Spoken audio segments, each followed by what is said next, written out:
السلفية فمن الخطأ الفاحش تسميتها فكرة، ولهذا يستنكر على ما يوجد في كتب بعض المنتسبين إلى السلفية ومحاضراتهم وخطبهم الفكر السلفي. هذا خطأ فاحش. فكر من هو؟ إن قالوا فكر الله نقول أعوذ بالله، جوزتم البداء على الله، يعني الله فكر ثم جاء بهذا الفكر؟ أعوذ بالله. البداء من أصول اليهود، والبداء هو أنه علم بالشيء بعد أن لم يكن علمه، هذا محال على الله عز وجل. الله سبحانه وتعالى علم كتب مقادير الخلق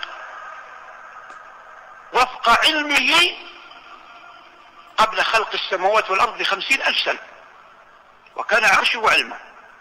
وإن قلتم فكر محمد حجيب، يعني الشرع محمد صلى الله عليه وسلم فكر فيه، إذا جاريتم